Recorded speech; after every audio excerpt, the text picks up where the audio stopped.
حضرت حسن بصری رحمۃ اللہ علیہ سے مروی ہے، فرماتے ہیں کہ حضرت سلیمان فارسی رحمۃ اللہ علیہ مدائن سے چلے، آپ کے ہمراہ ایک مہمان تھا۔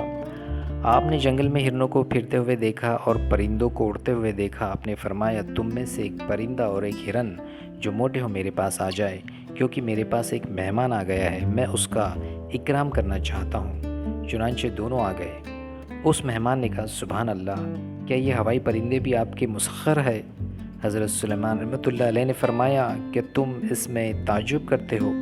کیا تو جانتا ہے کہ کوئی بندہ خدا کی فرما برداری کرے اور کوئی شے اس کی نافرمانی کرے؟ حضرت ابراہیم ادہم رحمۃ اللہ علیہ سے روایت ہے، فرماتے ہیں کہ میں ایک بکریوں کے چرواہے کے پاس گیا اور کہا کہ تمہارے پاس کچھ پانی یا دودھ ہے؟ کہا ہاں ہے۔ تمہیں دونوں میں سے کیا مرغوب ہے؟ میں نے کہا پانی۔ اسی وقت اس نے اپنی لکڑی پتھر پر ماری جو نہایت سخت تھا اور اس میں سوراخ تھے، اس میں سے پانی بہنے لگا۔ میں نے پیا تو وہ برف سے زیادہ ٹھنڈا، شہد سے زیادہ میٹھا تھا۔ میری حیرت کی کوئی انتہا نہ رہی۔ انہوں نے کہا، تعجب نہ کرو، کیونکہ جب بندہ مولا کی اطاعت کرتا ہے تو ہر چیز اس کی اطاعت کرتی ہے۔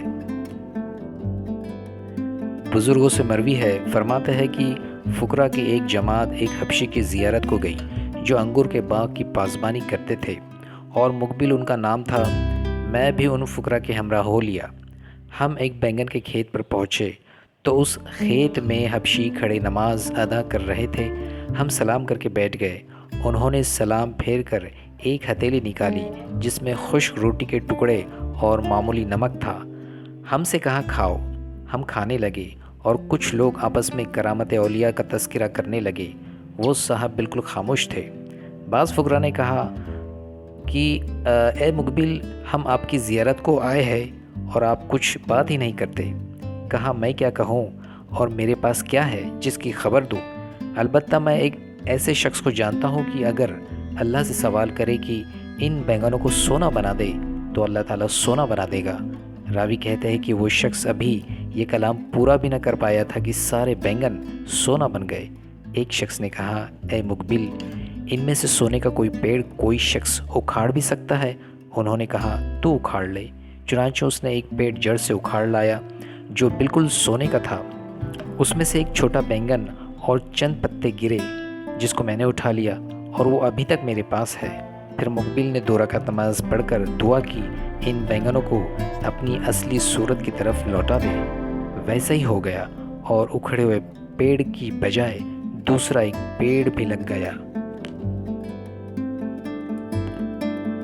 حضرت شبلی رحمۃ اللہ علیہ فرماتے ہیں، ایک روز بہلول مجنون جنگل کی طرف جا رہے تھے اور حالت یہ تھی کہ ایک بانس کا گھوڑا بنا رکھا تھا جیسا لکڑے کا بنا لیا کرتے ہیں، اور ہاتھ میں ایک کوڑا تھا اور بھاگ رہے تھے۔ میں نے پوچھا، بہلول کہاں جاتے ہو؟ فرمایا، اللہ کے یہاں پیشی ہے، وہاں جاتا ہوں۔ میں وہاں بیٹھ گیا۔ کچھ دیر بعد جو لوٹ کر آئے تو وہ بانس کا گھوڑا ٹوٹا ہوا تھا اور آنکھیں روتے روتے سرخ تھی۔ میں نے پوچھا، کیا گزری؟ فرمایا، میں اللہ کے سامنے جا کر اس امید پر کھڑا تھا کہ مجھے بھی خدام میں لکھ لیا جائے، لیکن جب مجھے پہچانا تو دھتکار دیا۔ مروی ہے کہ ابراہیم بن ادہم رحمۃ اللہ علیہ کا گزر ایک شرابی کے پاس سے ہوا جو راستے میں بے ہوش پڑا تھا اور اس کے منہ سے جھاگ نکل رہے تھے۔ ابراہیم بن ادہم رحمۃ اللہ علیہ نے اس کی زبان دھوئی اور فرمانے لگے، اس کی زبان کو کیسی آفت پہنچی جو اللہ کا ذکر کرتی تھی۔ جب اسے ہوش آیا تو لوگوں نے ابراہیم بن ادہم رحمۃ اللہ علیہ کا ماجرا بیان کیا۔ وہ شخص شرمندہ ہوا اور توبہ کی۔ ابراہیم رحمۃ اللہ علیہ نے خواب میں دیکھا کہ ایک قائل کہہ رہا ہے کہ تو نے ہمارے واسطے اس کی زبان پاک کی ہے، ہم نے تیری وجہ سے اس کا قلب پاک کیا۔ حضرت سیدنا معروف کرخی رحمۃ اللہ علیہ کے ماموں شہر کے حاکم تھے۔ ایک روز اس حاکم کا گزر ایک جنگل میں ہوا جہاں حضرت شیخ کرخی بیٹھے روٹی کھا رہے تھے اور ایک کتا بھی ساتھ بیٹھا ہوا تھا۔ حاکم شہر نے دیکھا کہ حضرت معروف ایک لقمہ اپنے منہ میں اور ایک لقمہ اس کتے کے منہ میں ڈال رہے ہیں۔ آپ کے ماموں نے دیکھ کر کہا، تمہیں شرم نہیں آتی کہ ایک کتے کے ساتھ روٹی کھا رہے ہو؟ آپ نے فرمایا، میں شرم ہی کے سبب سے اسے روٹی کھلا رہا ہوں۔ پھر آپ نے سر اٹھایا اور ایک پرندے کو جو ہوا میں اڑ رہا تھا آواز دی۔ وہ پرندہ حکم پاتے ہی نیچے اتر آیا اور آپ کے ہاتھ پر بیٹھ گیا، لیکن اپنے پر سے اپنا منہ اور اپنی آنکھیں چھپا لی۔ حضرت معروف رحمۃ اللہ علیہ فرمایا کہ دیکھ لو، جو شخص اللہ عز و جل سے شرم رکھتا ہے، ہر چیز اس سے شرم رکھتی ہے۔